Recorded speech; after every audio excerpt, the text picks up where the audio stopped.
Assalamualaikum warahmatullahi wabarakatuh. Perkenalkan, nama saya Rizky Apriliani Azahra dengan NPM 222154093. Dalam pembuatan artikel ilmiah kali ini, saya mengambil judul mengenai pengembangan ekoprint dengan bahan alami untuk mendukung ekonomi kreatif terhadap siswa SMA Negeri 1 Tasikmalaya. Kegiatan ekoprint ini sudah dilakukan pada tahun 2020, yang mana subjeknya adalah kelas 11 MIPA 1. Kelas 11 MIPA 1 ini merupakan kelas saya sendiri. Jadi, saya meninjau kembali kegiatan yang sudah dilakukan oleh kelas saya, apakah sudah benar melakukan tahapannya, apakah dalam pemilihannya sudah benar. Nah, mengapa saya mengambil judul ini? Karena pada tahun 2020, warga negara Indonesia hampir seluruhnya terkena wabah COVID-19. COVID-19 ini berpengaruh terhadap sistem pendidikan yang ada di Indonesia. Maka dari itu, untuk meminimalisir terkenanya seluruh warga negara Indonesia oleh COVID-19 ini, pemerintah memberikan kebijakan-kebijakan baru. Contohnya, learning from home, work from home, serta lockdown. Nah, kebijakan-kebijakan tersebut membuat sistem pendidikan yang ada di Indonesia mulai beradaptasi. Maka dari itu, salah satu sekolah yang ada di Tasikmalaya, yaitu SMA Negeri 1 Tasikmalaya, menerapkan daring. Pembelajaran daring ini sangat berpengaruh terhadap berlangsungnya pembelajaran yang harus dilakukan di sekolah, seperti pembelajaran yang memerlukan diskusi, pembelajaran yang memerlukan praktikum, ataupun pengawasan yang langsung dilakukan oleh guru. Nah, maka dari itu, kegiatan ekoprint ini dilakukan secara mandiri di rumah masing-masing, tetapi untuk pengumpulan hasilnya dikumpulkan ke sekolah, kepada guru yang bersangkutan. Selain berpengaruh terhadap sistem pendidikan yang ada di Indonesia, COVID-19 ini pula berpengaruh pada sektor ekonomi yang ada di Indonesia.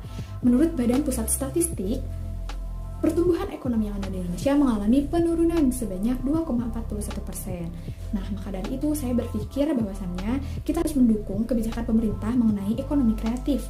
Apa itu ekonomi kreatif dan ekoprint? Mari kita jelaskan di slide selanjutnya. Menurut Flynn, dalam jurnal Bella Salsabila pada tahun 2018 menyebutkan bahwa teknik ekoprint diartikan sebagai proses transfer warna dan bentuk ke kain melalui kontak langsung antara kain dengan tanaman. Nah, teknik ekoprint ini yaitu teknik mencetak pola ataupun warna pada daun ataupun tanaman yang lainnya secara langsung di atas permukaan kain. Hasil dari teknik ekoprint ini adalah kain dengan motif dan warna alami, daun ataupun tumbuhan yang unik dan dapat dikreasikan sesuai dengan kreativitas pembuatnya. Adapun ekonomi kreatif. Ekonomi kreatif ini adalah sektor ekonomi yang menggunakan ide kreatif dan pengetahuan baik itu siswa ataupun masyarakat yang lainnya sebagai faktor produksi utama dengan memanfaatkan ide dasar dari manusia tersebut yang baru, unik, dan inovatif. Metode penelitian yang digunakan adalah metode kualitatif deskriptif. Subjeknya adalah siswa kelas 11 MIPA 1 yang terlibat hanya sebanyak 15 siswa.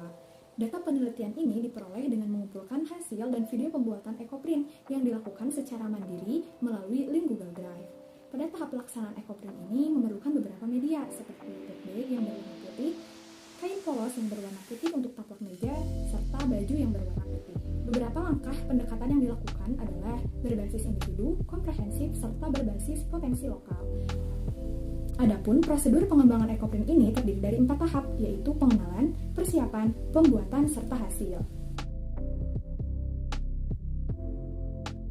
Berdasarkan hasil kegiatan ekoprint siswa kelas 11 MIPA 1, berikut adalah tabel hasil pemilihan daun siswa kelas 11 MIPA 1. Ada yang menggunakan daun pepaya, daun pakis kering, daun aglonema, daun katuk, daun suji, dan daun pandan. Dalam memilih daun ataupun tanaman harus memperhatikan tingkat kandungan air dan tingkat kepekatan warna yang ada dalam tumbuhan tersebut, karena akan mempengaruhi keberhasilan dan proses pembuatan ekoprint. Berdasarkan tabel tersebut, ada siswa yang menggunakan tumbuhan aglonema, yang mana tumbuhan tersebut kurang cocok untuk pembuatan ekoprint karena memiliki banyak kandungan air. Nah, ini merupakan salah satu hasil karya siswa kelas 11 MIPA 1 yang menggunakan daun aglonema. Dapat dilihat juga dari beberapa sudut tatbik tersebut ada warna yang melebar. Hal tersebut dikarenakan tingkat kandungan air yang dimiliki oleh tumbuhan aglonema, sehingga kurang disarankan untuk pembuatan ekoprint ini. Dalam video pembuatan ekoprint siswa, ada beberapa yang melewatkan proses fiksasi. Fiksasi ini sangat penting karena akan mengunci warna yang dihasilkan oleh tanaman supaya tidak melebar dan tahan lama. Berikut data siswa kelas 11 MIPA 1 yang melakukan proses fiksasi. Perbandingannya adalah 1:14. Hanya 1 orang saja yang melakukan fiksasi, dan kebanyakan tidak melakukan fiksasi. Maka dari itu, pengembangan ekoprint sangat diperlukan untuk menghasilkan suatu karya yang unik dan memiliki nilai jual. Dalam memilih bagian tanaman untuk bahan ekoprint tidak bisa sembarangan, namun harus memperhatikan beberapa hal penting. Ada beberapa cara untuk mengetahui tanaman mana yang bisa menjadi pewarna alami. Cara tersebut adalah satu, jika tanaman mengeluarkan bau yang menyengat, ini pertanda bahwa tanaman tersebut dapat digunakan sebagai pewarna. Yang kedua, tanaman tersebut digosokkan ke tangan atau permukaan yang lain. Apabila meninggalkan bercak noda, maka daun memiliki potensi untuk pewarnaan. Yang ketiga, rendam dalam air panas selama 10 menit. Jika air berubah warna, ini pertanda juga daun bisa menjadi pewarna alami. Yang keempat, perhatikan tingkat kandungan air yang ada dalam tumbuhan tersebut. Jika kandungan airnya lebih banyak, maka sulit untuk dijadikan bahan ekoprint. Yang kelima, daun yang lebih muda biasanya lebih mudah menghasilkan warna, dan bentuk serat daun lebih terlihat dibandingkan pada daun tua. Yang keenam, perhatikan ketebalan bunga yang dipilih. Bunga dengan kelopak yang tebal akan hancur saat dipukul. Yang ketujuh, motif batang yang baik dihasilkan dari batang yang tidak banyak mengandung getah. Yang kedelapan, akar akan menghasilkan motif yang baik apabila memiliki banyak rambut. Jenis daun ekoprint. Beberapa jenis daun yang dapat dijadikan bahan pembuatan ekoprint diantaranya 1. Daun jati. Daun jati memiliki ciri dan karakteristik daun berwarna merah muda. Daun jati yang berwarna merah hingga coklat bisa menjadi sumber pewarna alami karena kelebihannya yang mengandung karotenoid dan flavonoid sekitar 20-30%. Yang kedua, daun jarak kepiar. Pinggir daun jarak kepiar yang berbentuk pagar bergerigi sehingga menghasilkan pola unik pada kain. Nah, warna yang dihasilkannya yaitu kuning kehijauan. Yang ketiga, daun rengat. Daun rengat ini menghasilkan warna hitam. Yang keempat, daun pepaya yang memiliki kandungan klorofil yang cukup tinggi sehingga dapat digunakan sebagai pewarna hijau alami untuk mewarnai kain. Nah, dari beberapa jenis kain yang saya sebutkan tadi, kalian dapat eksplor lebih banyak mengenai macam-macam daun yang dapat dijadikan bahan pembuatan ekoprint ini, tetapi dengan memperhatikan bagaimana pemilihan tanaman ekoprint, baik itu bagian batang, daun, bunga, ataupun akarnya. Masuk ke jenis kain ekoprint. Persyaratan wajib untuk bahan kain ekoprint adalah terbuat dari serat alami atau semi-sintetis dengan daya serap tinggi. Oleh karena itu, perlu diketahui, tidak semua kain cocok untuk pembuatan ekoprint ini. Nah, ada beberapa bahan kain yang dapat digunakan untuk ekoprint. Yang pertama ada kain belacu. Kain belacu ini adalah sejenis bahan baku atau material mentah yang belum mengalami proses finishing apapun. Yang kedua ada kain mori. Kain mori ini merupakan salah satu jenis kain belacu yang telah melalui proses finishing dan pemutihan sehingga sering disebut sebagai kain putih. Yang ketiga ada kain dobi. Bahan dari kain dobi ini yang bisa dipilih adalah dobi full katun, dobi katun rayon, dan dobi rayon. Dalam praktiknya membuat ekoprint dengan kain dobi ini membutuhkan keuletan dan ketelatenan karena tekstur permukaan kainnya. Yang keempat ada kain Paris. Bahan dari kain Paris ini memiliki sifat tidak terlalu tebal. Yang kelima ada katun sari. Katun sari ini sebenarnya termasuk dalam kategori katun Paris. Tetapi dalam pembuatan ekoprint ini lebih cocok untuk membuat shawl atau aksesoris fashion lainnya. Yang keenam ada kain sutra. Jika ingin membuat produk terasa lebih mewah, dapat memilih kain sutra ini. Yang pertama ada teknik ponding. Teknik ponding adalah sebuah teknik membuat motif dengan memukul kain. Ada beberapa langkah untuk mendapatkan hasil ekoprint yang maksimal.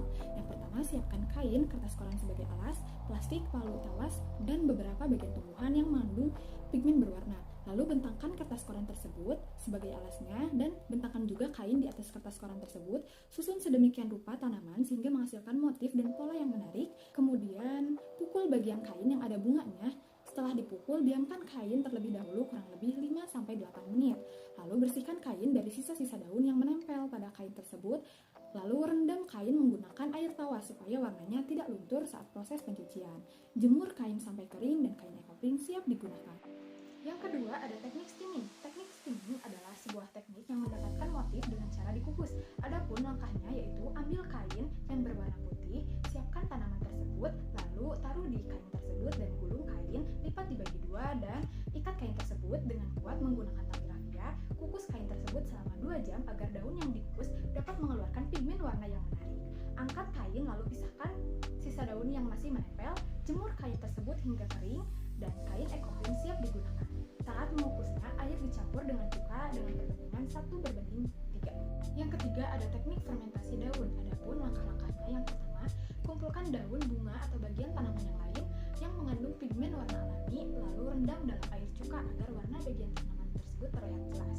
Setelah direndam, daun atau bunga diletakkan di atas permukaan kain, dibentangkan pada permukaan yang rata, lalu ditutup dan dipukul dengan palu. Kemudian lihat hasilnya dan kain siap digunakan. Nah, pada tahap pengembangan ini ada beberapa tahap yang harus dilalui. Yang pertama, tahap pengenalan, yang kedua, tahap persiapan, yang ketiga, tahap pembuatan, dan yang keempat adalah hasil. Tahap pengenalan sudah dilakukan pada slide-slide sebelumnya, baik itu dalam pemilihan tanaman, jenis kain, jenis daun, serta pentingnya proses fiksasi. Nah, pada tahap persiapan dan tahap pembuatan akan ditayangkan video siswa yang telah melakukan proses fiksasi. Assalamualaikum warahmatullahi wabarakatuh. Perkenalkan, nama saya Rizky Apriliani Azahra dari kelas 11 MIPA 1. Di sini saya akan membuat ekoprint dengan menggunakan teknik rounding.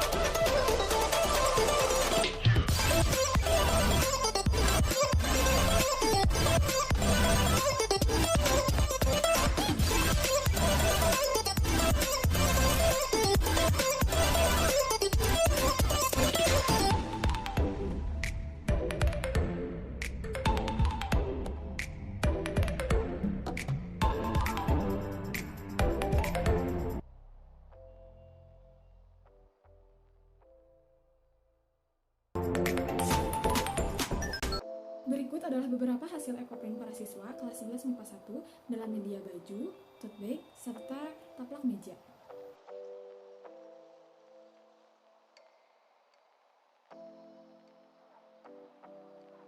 Berdasarkan analisis data hasil ekoprint para siswa, yang harus dikembangkan oleh siswa kelas 11 MIPA 1 adalah pada tahap persiapan, yang mana siswa harus lebih memahami dalam pemilihan tanaman dan melakukan proses fiksasi menggunakan air tawas.